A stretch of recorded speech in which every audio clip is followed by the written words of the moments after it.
This is Popping the Bubble with hosts Sandra Ponce de Leon and Pete A. Turner. Hi, I'm Fernando Figueiredo, CEO and founder of Oak Tech, and I'm here at Popping the Bubble. Hey, Fernando, thank you so much for being here with us. Pete and I are here at The Vault, which is a really cool space. It's a full stack innovation ecosystem and collaborative workspace based here in San Francisco in the heart of Silicon Valley. The Vault brings together an extensive suite of startup services, acceleration, launchpad, and collaboration services under one roof and serves as a gateway for startups and corporations to Silicon Valley, the global center of technological innovation. So welcome, Fernando. It's great to have you here. Thank you. Thanks for having me. You're actually a member here at The Vault. Absolutely. Great. I've been here for 8 months now. Wonderful. So would love to hear, you're from Brazil originally. We were just chatting about that. Tell us a little bit about your journey into entrepreneurship that led you here. All right. I came from Brazil to San Francisco to study marketing in UC Berkeley in 1996. And since that, I stayed here. I love the area. I really got connected with the community here. I ended up meeting my wife in Berkeley and has been here since that. I have been living a couple of years in Los Angeles and around 10 years in the Sacramento area. But I always come back to the Bay Area. I guess this is my hometown in America. Great. You started out in Berkeley working a little bit and I just gave Fernando a kick.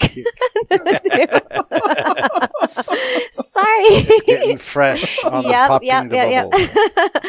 But I think it's a really interesting story because when you started out working here in California, it was right around the same time as Amazon launching, and you were in a competitive field. Yes. I was working for the bookstore. Because I was an international student, I could only work on campus. And I've got a job at the UC Berkeley bookstore called ASUC back in the day.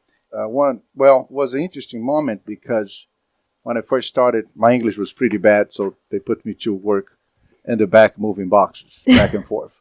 But the beauty of America is if you work hard, you can succeed. So I worked really hard, and within a year, I got promoted to store manager, and I have to manage about 120 people and a $10 million a year operation.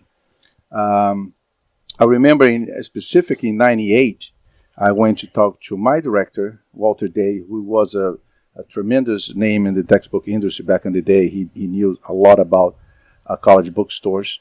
And I said, Walter, the students are talking a lot about a company named Amazon.com. And that's when Walter told me, don't worry about it. They're going to take about 3 to 5% of our market.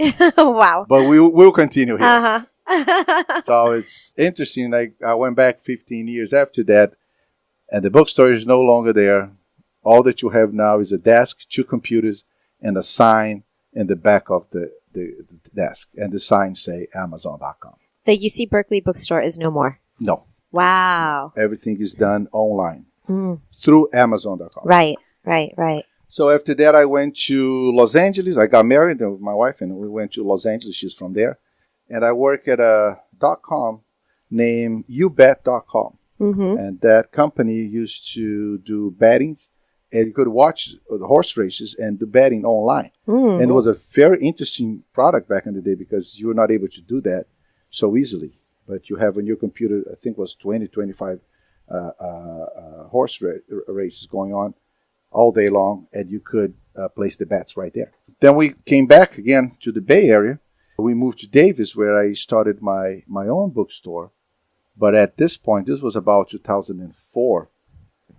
At that point, I knew that I had to work with Amazon.com. So it was part of the game. And we did a successful bookstore, one in Davis and one in Sacramento. We had a really good approach of buying the books back from the students. So we worked really well. We did the distribution through Amazon. And one of the things that was interesting, that we had students that were living right across from our bookstore, but they were not coming to buy their books at the bookstore. They were ordered online. Wow. Even then, the attitudes were already changing. Yes. And I was able to observe exactly the behavior of the consumer, how they change. The whole thing about is the first day of school, let's all go to the bookstore to buy the books, doesn't exist anymore. What the students are doing is just go online and order their books and expect to receive them in their home.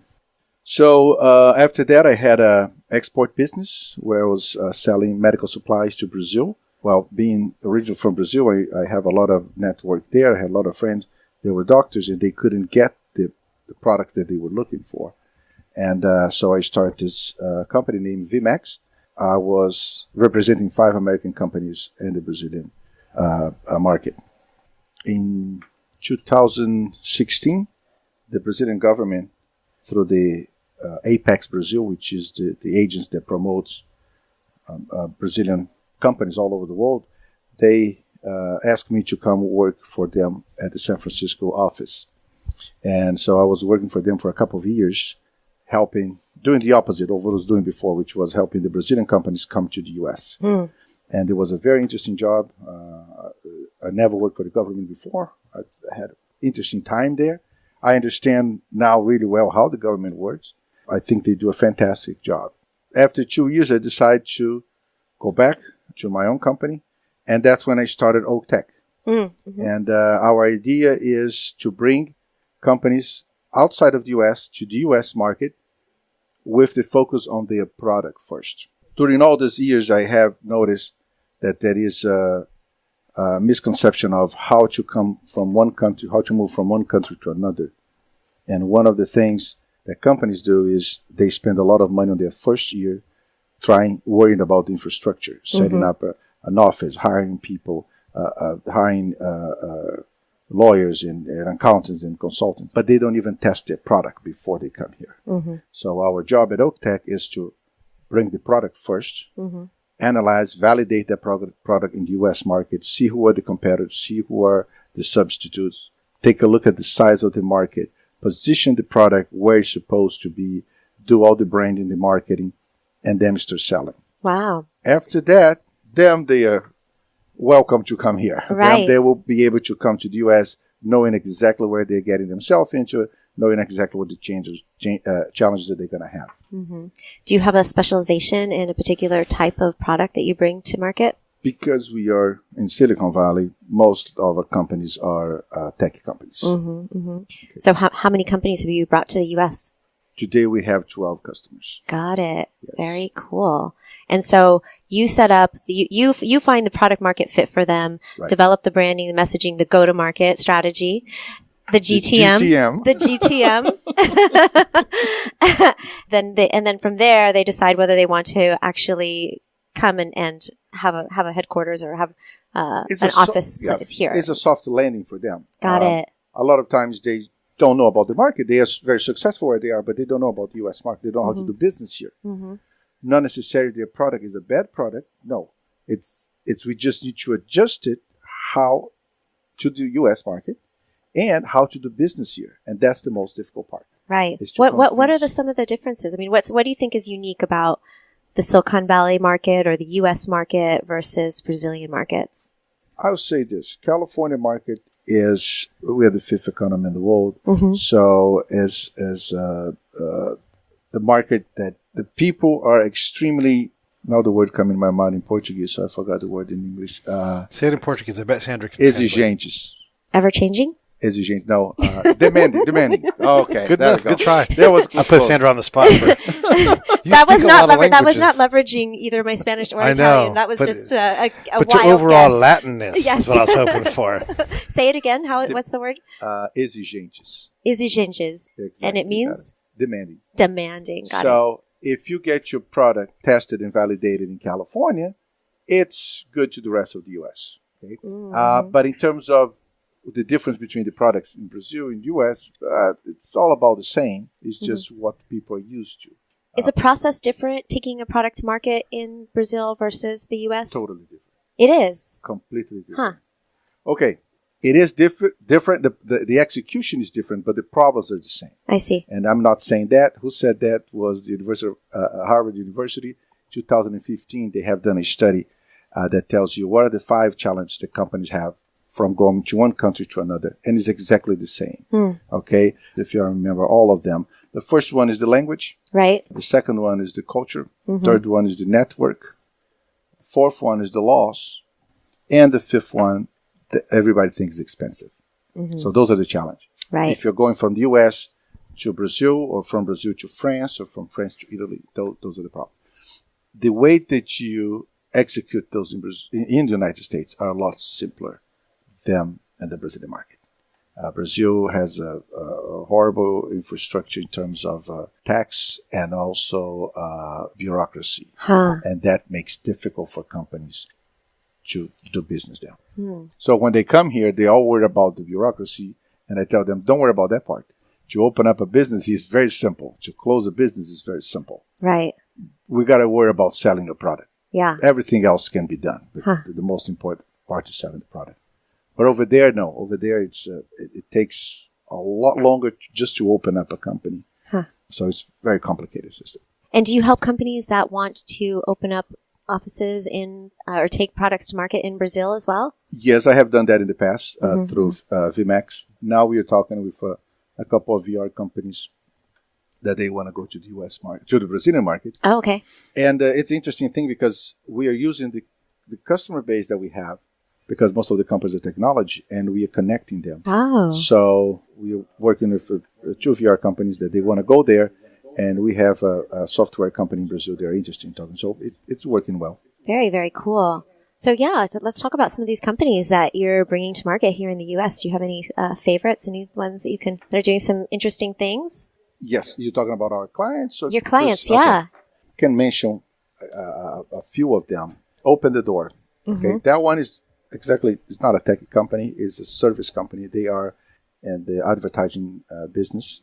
And what they do is before you make the advertising, before you film everything, there is a process they call animatics, which is the drawing of the advertising. And that's what they're good at it.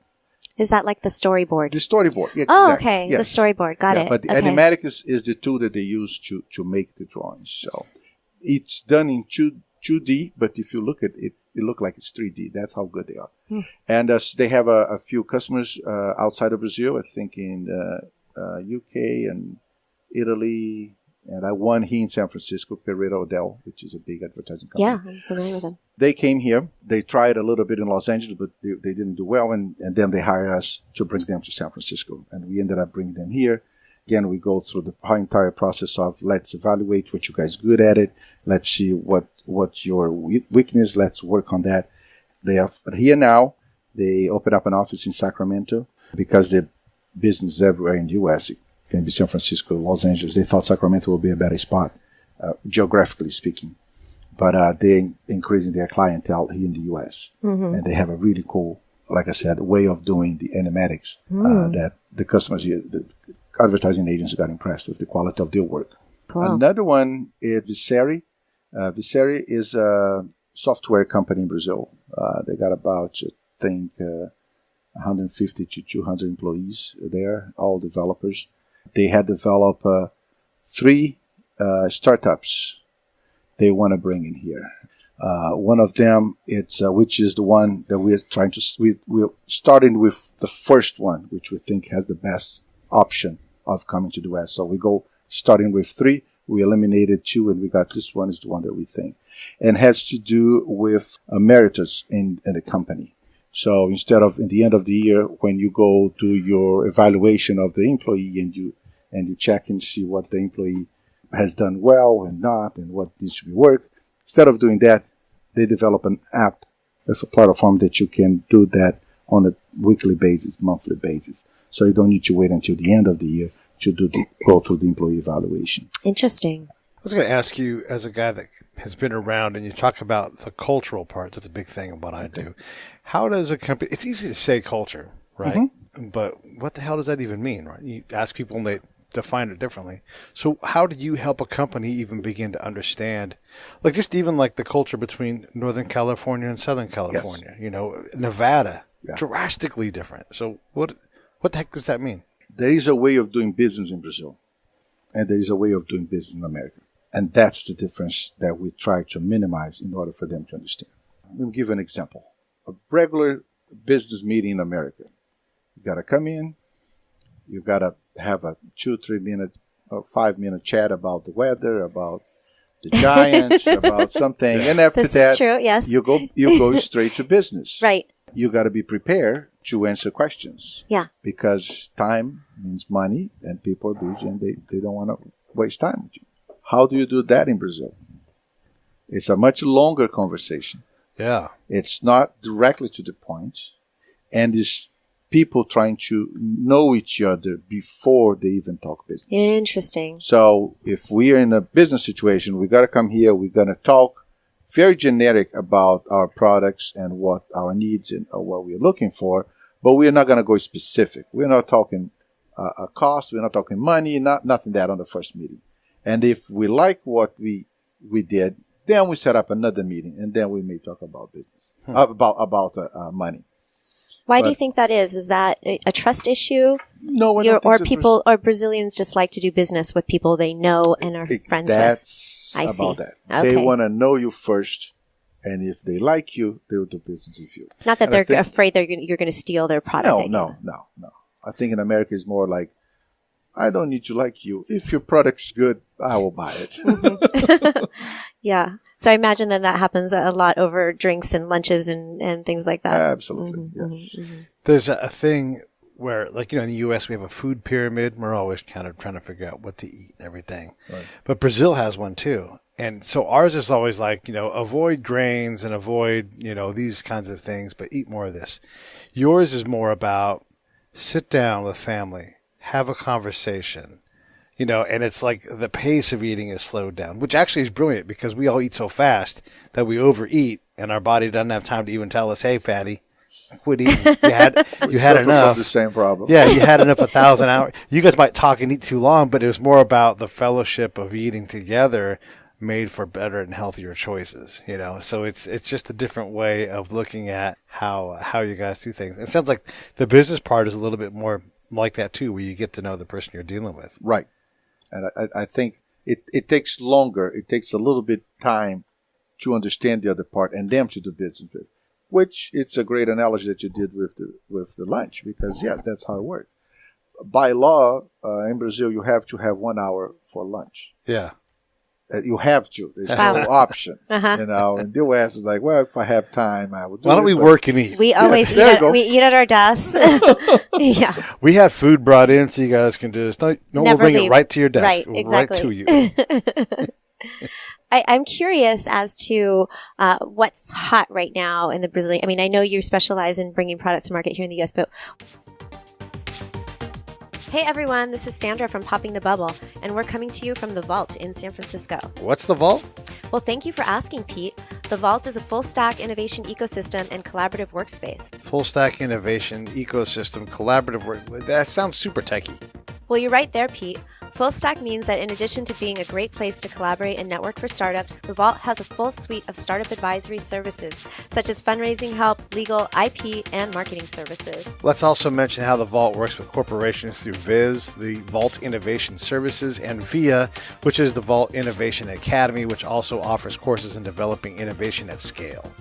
The Vault celebrates innovators from around the world and provides entrepreneurs with the right tools and support to grow better and faster. This segment of Popping the Bubble is brought to you by the Vault. Thanks to Kevin and his team for all the amazing work they do to fuel innovation in Silicon Valley and across the globe. What's the differences in terms of the tech market and consumers, and what's really hot in Brazil that would be a surprise to us here in the U.S.? 2 areas in Brazil are very hot. Agricultural technology. Okay. Brazil is one of the biggest producer of agricultural products in the world. Just to give a feedback, it is, geographically speaking, is bigger than the continental United States. So Right. if you take Alaska out of the equation, Brazil is bigger. Right. In terms of the location, is right below the equator. It has great rivers, forests, soil, everything. It works really well there. And there's a lot of products being produced there.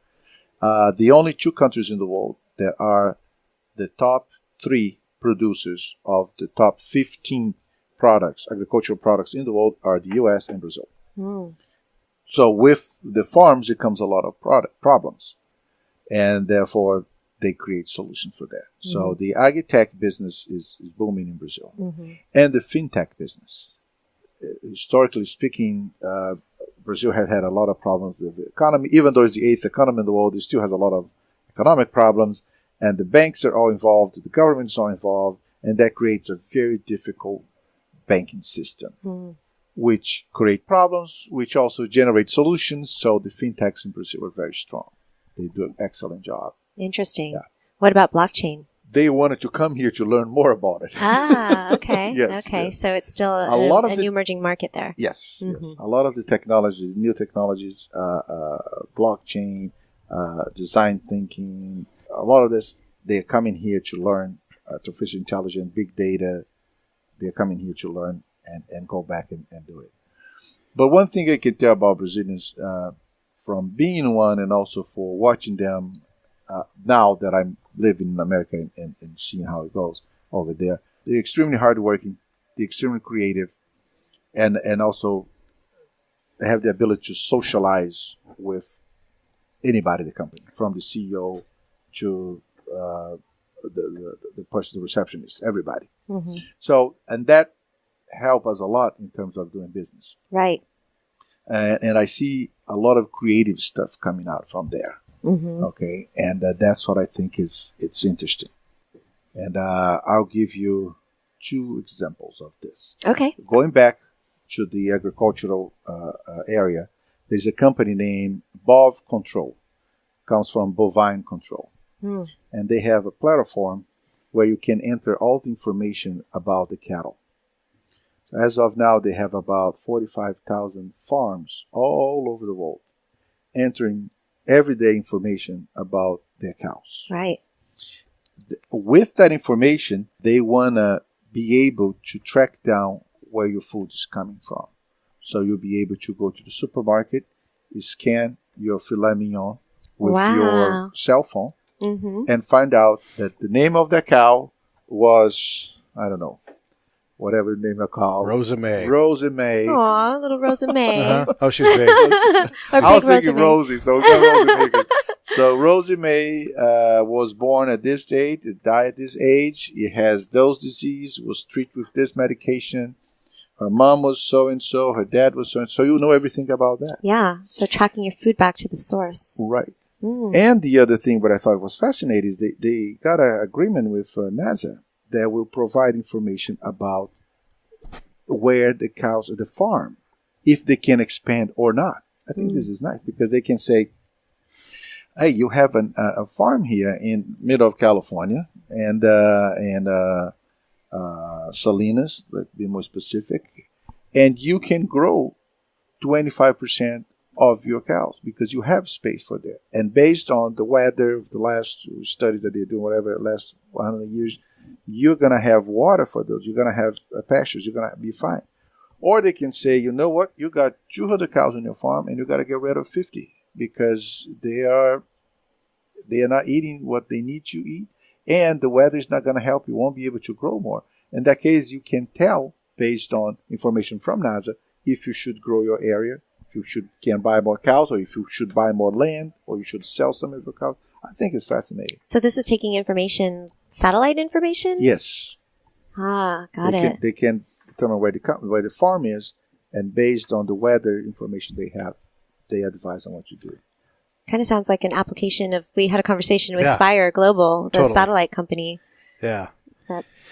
They're constantly developing new markets too. They send microsatellites up and they evaluate things, and then they keep finding new business platforms because they're doing business in space and it's all being invented that day. Like we asked them a question like, how often do they get a completely unique email?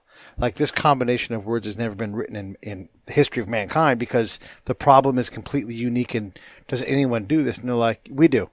And then they instantly they don't, but they're like, yep, we are going to put the expertise together and get you the answer. Like, so there's a lawyer for space, like a space lawyer and space brokers and all kinds of stuff. What about Brazil's right there at the equator. So the space industry, is that emerging there with you guys at all? Because getting off the Earth from the equator is easier from other places, not just because of weather, but because of how the Earth is built. You got a point there. Thank you. There's a company named Embraer, which is working with Google now to develop a flying car or spaceship car, whatever is coming next. From Google. They are very successful Brazilian companies. They are not well known, but they make jets, and they are very successful doing that. And they make small planes. So a lot of times, if you get on those planes, that you have 2 seats in one side and one in the other side, most likely that plane was built by this Brazilian company named Embraer, and is a government company. So it's kind of a hybrid government and some also private investment, but it's a primarily government company, and they're doing well. So they're working with Google now, and that may be something they're doing in the future. Very cool. And if I may give you another example of a company that I'm personally fascinated with One Skin Technology. One Skin Technology. This young doctor named Carolina Hayes, she developed a material that is very similar to people's skin, to human membrane, in a lab. So she came to the U.S. about 3 years ago from Brazil. I met her when I was working for Apex. I was surprised when she told me, "Oh, I can develop human skin in a lab." I was like, "And what is that for?" And she said, "Well, the first application is the cosmetic industry don't need to kill the little animals anymore. You can use her skin to test the products. Wow. In terms of allergies and all that stuff." Wow. The second thing is with the development of the robots, they're trying to make some material that will make them more human. And that's the other thing that she's also going to be in the future. Sophia, right? Carol. No. The Sophia robot. Okay, the robot. I just saw her speaking at a conference. Yeah, it was very interesting, but she's a bit freaky. Yeah, I agree with you. And the other thing is now she's getting that same skin and she's making older. So the cosmetic industry can try out for old skin products. Right. Yeah. Very cool. And she's a young lady. She's about, I think, 30 years old. And she came to the U.S. 3 years ago with nothing but her ideas, and she has received investments already, so she's doing really fine. That's awesome. That's so great. How much is it? What's the balance between people that bring you their business to say, "We'd love your help," versus you pitching to somebody else saying, "We'd love to help"? Like, what's the balance, do you think, where you're chasing or you're being chased? We are chasing now. Okay. Yeah. So we have people that are contacting us, and now our customers that they heard about us and they came first. But as of now, we're still trying to brand the name, and we're still trying to position ourselves as a soft landing in Silicon Valley. Yeah. So we are. That's a great idea. And he goes, and I always like, here's the thing about the vault that I love. It's right around the corner, like literally neighbors with the bank that General Sherman opened back in the 1800s, you know.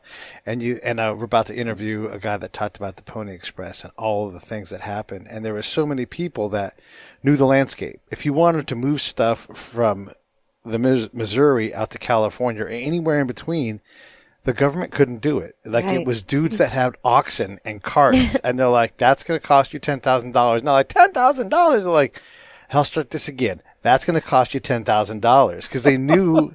And this is exactly Fernando, what I think he's comparing you to the guy with the ox in the cart. I'm flattered. No, but they're doing the impossible, like to get something through the Sierra or over the desert and all these things. It's exceptionally challenging, and you can look and go, "Oh, it's 4 months on the road, and we'll be in California." You're like, no, hold on, slow down. Let me explain to you what you have to do. And it's invaluable because all kinds of people came out here with a dream. I mean, that's what California is built on. Absolutely. You're absolutely correct about that. And I'm very happy to make this analogy. That's exactly what it is. It's telling them, "Oh, I want to go to California." Well, I'm expecting to get my sales on the what? 2 weeks? I said, no. Our program takes 4 months just for us to do the initial analysis. Right. Yeah. Oh, can we do in 2 weeks? No, because it's not going to be good. Yeah. And so it's exactly what you say. They try to say, "Well, can we shorter this?" I said, "No. If I promise you 2 months, it's going to be a bad quality job. We want 4 months to do it. And if it is a big company, we ask for 6 because it's more difficult to get answers from a big company than it is from a smaller company. So we have this time. We have to always be correcting them Right. about it's not going to go this way. You got to understand what we're doing here. Sure. You got to follow us. We have experience here. Some of them understand. Some of them don't. Yeah, well, I mean, it's even you essentially what you're doing is bringing a new product to market, regardless of where the original idea came from. When you do launch in a new market, you have to think about everything: the positioning, the competition, what's your strategy for actually entering the market, who your customers are. But here's the thing: because they are successful in their home country, they are cocky. I have done that. I can do that. No, you can. It's America. One example of that. It's extremely difficult for us to put it back there in the food industry. Okay, we have a customer in the food industry, and the way that you do in Brazil, you go to your distributor and you say, "Here, I'll give you a good price, and you buy my stuff, and you try to sell to the supermarket." I said, "That's not how it works in the U.S. You got to go to the store, create a demand." Then you got to tell the distributor, "Hey, I have a demand here. Sure. Would you like to buy my product?" Yes. Now you contact the manufacturer and you buy from them. And there are people doing each one of those steps. And if you try to do the opposite, they don't even want to talk to you. I know a guy whose whole business is he's a food broker. And he deals not in all food. He deals in shelf-stable food. There you go. And if you want to get into Southern California, you have to at least know this guy exists. You may not have to do business with him, but you're going to get smashed because he knows what he's doing. Yeah. And it's absolutely right. And that's what America is built on, these people that specialize in these markets. But because those guys didn't do that way, they think, "Oh, no, I'm going to go there. I'm going to build a distribution center." Are you kidding me? That's too expensive. It's already there. What you're going to do is sell your product at the right price and position your product on the shelves the way that you want to do it. And everything else happens. So that's the biggest challenge. Yeah.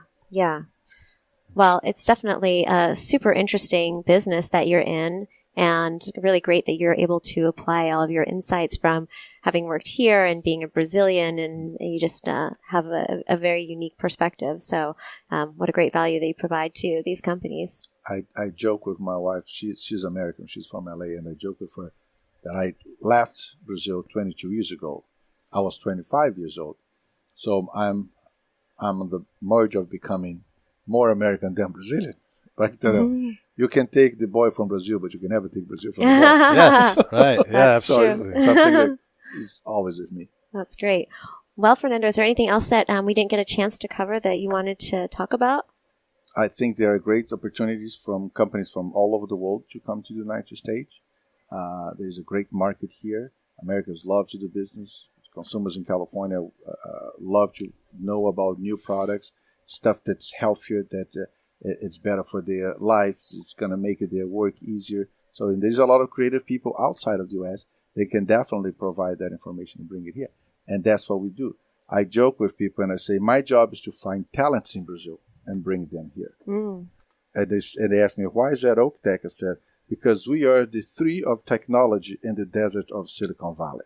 I actually answered that question. That's the best that I could come up with. I love it. But the idea is we work as a tree of tree. Technology, yes. We work as a tree, giving you protection, giving you shelter, giving you the fruits that you need to survive in a competitive market like Silicon Valley. And any tree requires an ecosystem around it. That's what Silicon Valley is, and you guys are rooted into it, and that's great. So your company's called Oak Tech, oaktech.co. .co. Yes. Yep. You guys can find them on Facebook and all of those things. Of course, you can connect with Fernando on LinkedIn. Please. And I love it. I love all these exciting things. This is like one of my things. Sandra and I get to have all these conversations, and it's just so neat to find people that do any number of things in this business, and it's just exciting. So thank you for hanging out with us. Thank you for inviting me. Yeah, it was great to have you, Fernando. Super interesting.